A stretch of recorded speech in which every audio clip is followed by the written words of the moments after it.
John Filibuster McCain, you know I like you, man. I respect your courage and heroism in Vietnam, your candor as a U.S. Senator, and your audacity to run for president. But I am disappointed in your new dance, the wiggle waggle.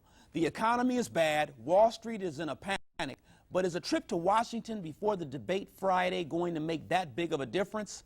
Did you care about the working class when you and Cindy bought your 8th and 9th homes? Go debate, John. You're stalling. Filibuster is your middle name, and the McCain-Palin ticket has to create news or hide from news reporters.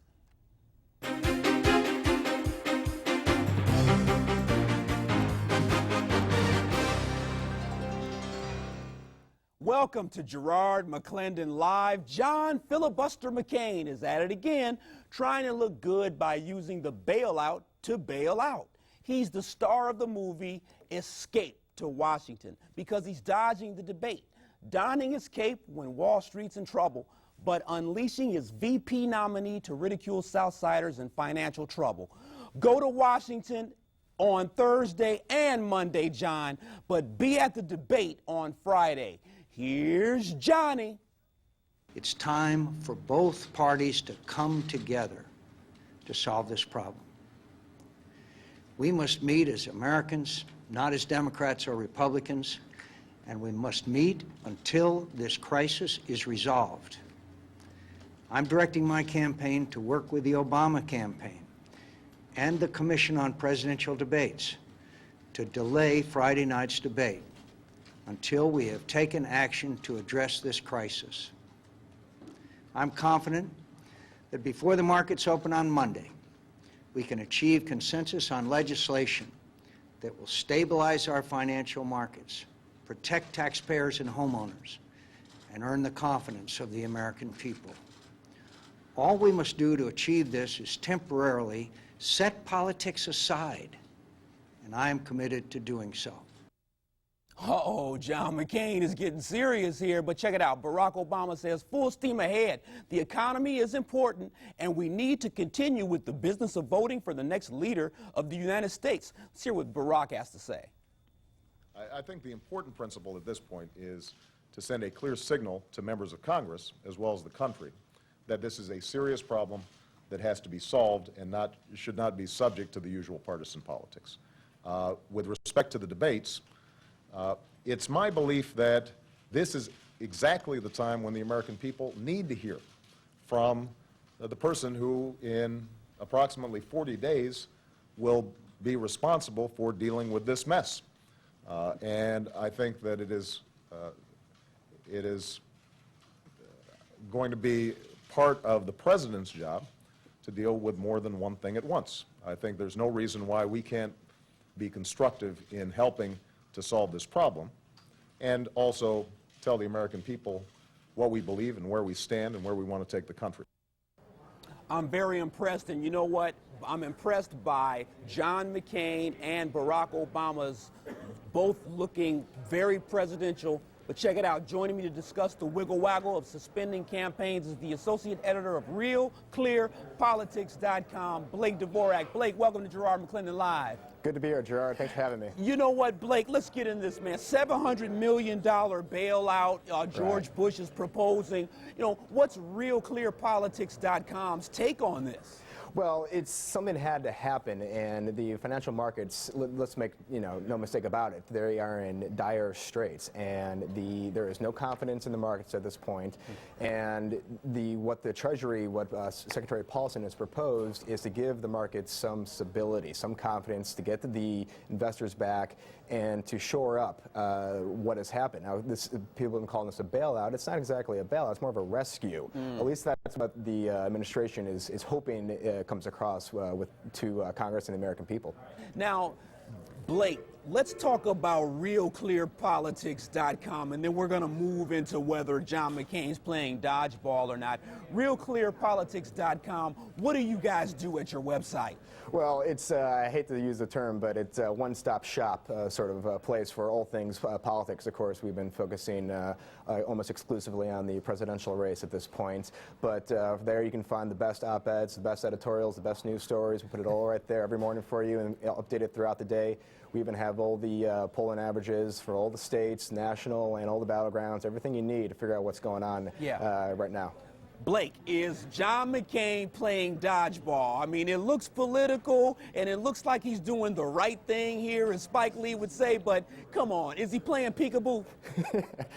He's certainly being political, of course. He cannot be political when it is September and you're in the middle of a presidential election. Now, dodgeball, I don't know. Let's remember that it's McCain who's been asking Barack Obama to join him for town hall-style debates. But come on, Blake, town hall is different than debating. Right, but I don't call it a dodge. I think he's certainly pulling a stunt, a political stunt. Now, let's remember, about a week and a half ago, it was John McCain who was saying the fundamentals of the economy are strong. Well, he got kind of caught in that, and so now it's John McCain trying to show his bipartisan spirit and his willingness to compromise and sort of put politics behind him. Do you think that things are going to get better, Blake? Come on, man, after the new year starts. For John McCain or for the financial markets? For the financial markets. I have no idea. I would assume that the $700 billion will have some stabilizing effect on the economy, but again, I'm not an economist. I can't say what will happen. Yeah, Blake, stay with me. CLTV.com/GML. We're taking your call, 630-575-TALK. Is John McCain playing dodgeball and peekaboo with Barack Obama? Will the world stop if McCain doesn't go to Washington? Blog me and call me. Garrard McClendon Live continues in 2 minutes.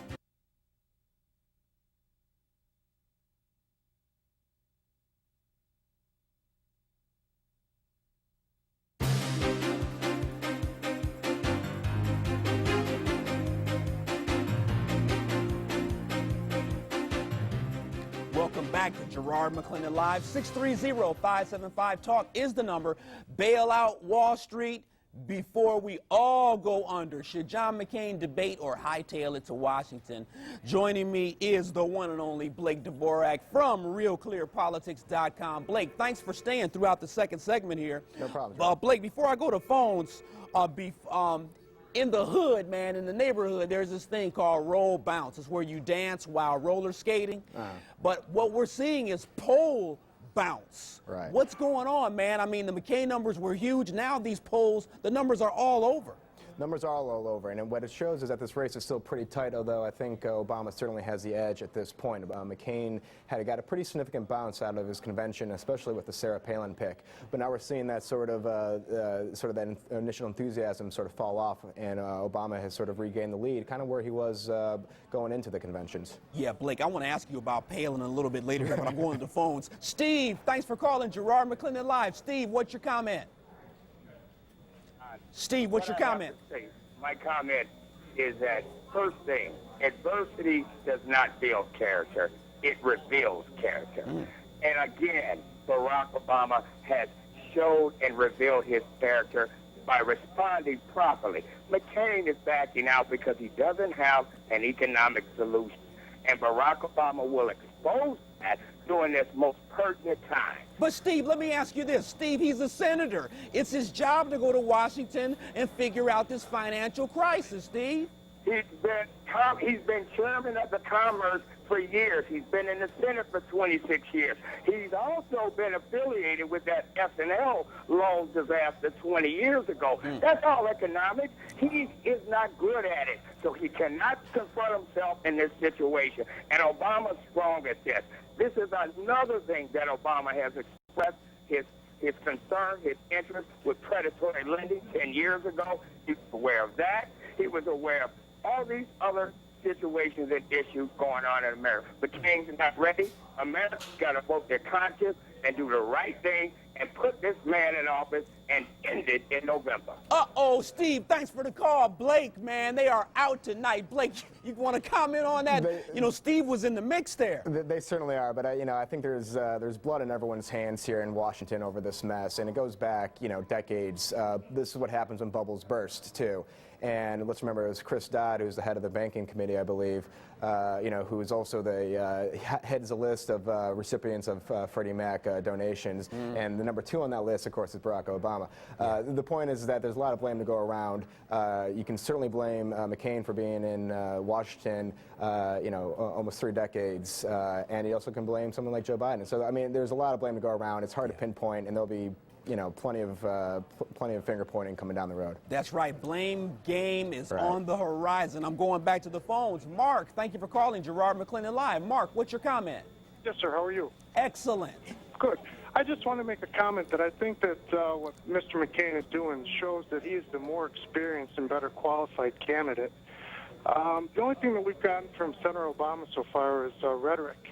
And as far as the gentleman earlier talking about the SNL scandal, I still would like to hear more about Senator Obama's link with Aliata and Resco.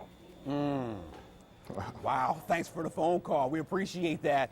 Blake, got a comment for that? Well, I would say that in the first week after the story broke about the financial markets, I don't think either candidate really performed very well. You had McCain, wanting to fire nearly everyone in the cabinet, and you had Obama essentially saying that, well, I'm going to wait and see.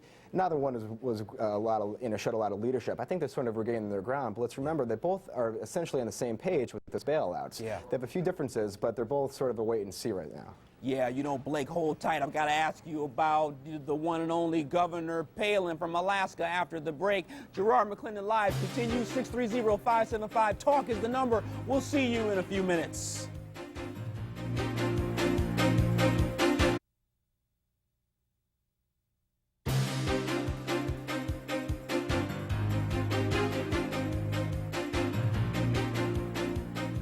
Go Chicago Irish. Hey, welcome back to Garrard McClendon Live. 630-575-TALK is my number. $700 million bailout from George W. Bush. Does it make sense? Or are the feds only interested when rich folks are hurting? I've got Blake Dvorak from Real Clear Politics with us. Blake, quickly, man, I got to ask you about Sarah Palin. Of course. Wise choice. Talk to me, man. Where'd she come from? It was always a gamble, and I think the initial her rolling out before the convention and then the convention speech itself, I think surprised even the McCain people and the response she got. She managed to unite the conservative base, and she even managed to pull on some old Hillary Clinton supporters as well. Now that was the first initial sort of rush. Now we're seeing things level out. And I got to tell you, that vice presidential debate is going to be the most watched vice presidential debate in history. A good friend of mine talks about methods of mass distraction. Right. And so Palin could be that. If John McCain actually gets this debate postponed, this could be a method of distraction as well. Let me go to the phones, Blake. I'm looking at Keith. Keith, thank you for calling Garrard McClendon Live. What's your comment? Good evening. How you doing today, Gerard? Excellent. All right. A couple of things. One, I want to talk about McCain and his comments on Barack Obama's character. I think it is a poor and bad character for him to start a campaign out by mudslinging negativity on Obama. Okay. It shows the lack of character he has as a man and as a leader to start with negativity instead of upplaying his attributes. Also, I want to know why McCain is so nervous all of a sudden about the Wall Street bailout, and they want to create $700 billion new dollars. But where was that money when we need funds here, even in the city and across America, for drug intervention, better schools, better paid teachers? We have bad home loans that are rampant. I mean, where was that money then? Where are the billions of dollars that's being spent on the war that people forgot about Osama bin Laden? Oh, man, Keith, thanks for the phone call, man. You are the man. Hey, Blake, I got intelligent callers on Garrard McClendon Live. He brings up a good point, Blake. Why are they only concerned about money when it's something like this? I mean, United States schools are failing. We're spending millions of dollars a day in this war. Why this? Well, because it's about to blow up in everyone's face. And listen, Washington and Congress in particular is never actually quick on the uptake. It always takes them a few, they're always a little bit behind the curve on things. So that's no surprise there. Yeah. Now, it's a question of spending money on these other programs or wars in Iraq. Well, listen, that's one of the Democrats' strongest arguments against the Republicans right now, spending $1 trillion in Iraq, and that's a legitimate question. Absolutely. I'm going to Quantel. Quantel, thank you for calling Garrard McClendon Live. What's your comment? Yeah, I feel that McCain is a coward for backing out the debate. And okay, he hasn't backed out yet, but you feel that he's playing a little cowardice here? Yeah, because, you know what I'm saying, Barack Obama has been consistent with his campaign and is focusing on the issues, and I don't too much see McCain focusing on what's going on within the inner city neighborhood. See, it's all these kids out here getting shot up, kids dropping out of school, young girls having babies. He's not focusing on the problems that's going on in America and in the inner city households. And I feel that they're bailing out these CEOs and they're making these millions of dollars, cut them from making all that money and make them pay for the faults that they have. Thank you so much for the phone call, Quantel. Quick comment, Blake. Well, one of the things that both Obama and McCain actually agree on in putting into this $700 billion bailout package is basically a rule that says, you know, CEOs can't. There should be a cap on CEO, golden parachutes. If these taxpayers are going to be sort of propping up these companies, then these companies shouldn't be paying their CEOs these, exorbitant golden parachutes. Yeah, they both agree on that. Blake Dvorak, RealClearPolitics.com. Thanks for being on Garrard McClendon Live, my friend. Thanks, Gerard. Appreciate it. Stay right there. Coming up next, Jeanette Sliwinski, former trade show model, was convicted of reckless homicide in 2005. She killed 3 people while attempting suicide, but she may be released next week. Fair? Unfair? Is this justice? Stay with me. Garrard McClendon Live continues. 2 minutes. Karen, Doug Meese's brother, Scott, said that the sentence was so light. 3 years later, she's walking out for killing 3 people. What are your thoughts on this, Karen? I absolutely agree. I was shocked when I heard it was such a short term. When it was originally 8 years, we were shocked about that. I don't understand this new Illinois law that they're talking about, but the judge is the one that makes the final decision, so I suppose we have to, I don't agree with it, but we'll have to listen to it. Now, Karen, of course, it's a very sensitive issue, but Jeanette Sliwinski was suicidal on that particular night. Evidently, she was driving the car at excessive speeds, and she hit the Honda, the Honda of the 3 gentlemen. Where was your car in this particular situation? We actually were the car that was thrown in front of the intersection of Niles Center Road and Skokie Boulevard by the Honda Civic that was behind us with the 3 young gentlemen that were killed. And her Mustang smashed. We were at a stoplight. Her Mustang smashed into the Honda Civic. The Civic went airborne. The gentleman that was driving, he was airborne, and he flipped into the air, and then he ended up on the ground. The men were killed pretty much instantly, and we were thrown in the intersection, and we suffered back injuries and neck injuries. That's the car we were driving was Crown Victoria, so we just had the back end of our car smashed. You know, Karen, many times when people are in accidents, they say that there's this feeling of slow motion that takes place. What was occurring when you saw this happening? What was it like? Well, actually, I never did see it because we were hit. They were behind us, but I couldn't see anything, but I could hear the glass shattering. I could hear the wheels screeching, but I never really saw any of it. Yeah. But I've heard about it all. Now, Karen, we saw you on WGN earlier today expressing your views. We're talking about an 8-year sentence that gets cut in more than half. Give me your thoughts on this. I mean, but now we must admit if the young lady has special needs, if she's bipolar, if she has a mental illness, is it not right for her to be released early? No, I don't agree that she should be, but I do sympathize with people with these disorders. I believe that the revoking of the driver's license should be a lot longer than 2 years, because you don't know when she's going to have another episode, and then if she is driving, she could take it out on other people. So I do not believe in just doing it for 2 years. And the psychiatric help that she had gotten wasn't very much to even help her, I don't think. But Yeah.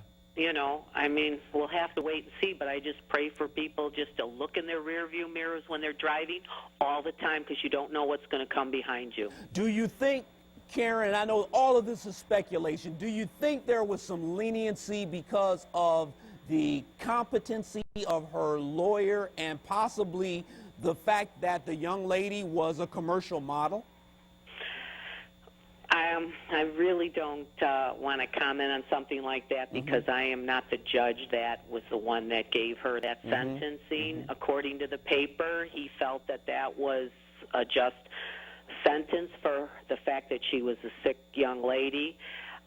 She was also not a violent offender, so he felt that that was the term. And if there is a new Illinois law that says they cut the sentence in half, and they also gave her sentencing for treatment, they took that off. I really can't say. I really don't know what was in the judge's mind. Definitely. Karen, we really appreciate you coming on the show. I really appreciate you being on Garrard McClendon Live. Well, thank you, and I appreciate you a lot, and I'll be watching you in the future. Excellent. Thanks to my guest tonight, Blake Dvorak, RealClearPolitics.com, and Karen Tuccori. I feel for the family members of Michael Dahlquist, John Glick, and Douglas Meese. You are in my prayers, and your loss gives me great pain. The tragedy is compounded by a once suicidal Jeanette Sliwinski who suffered a broken ankle. I only hope that Sliwinski receives special attention for special needs she may have. Forgiveness is most important right now, but Jeanette's release next week will require a special attention of its own. That's Garrard McClendon Live for tonight. Keep your head up and always be encouraged. Ask or ask? Donda's rules suit you. McClendonReport.com.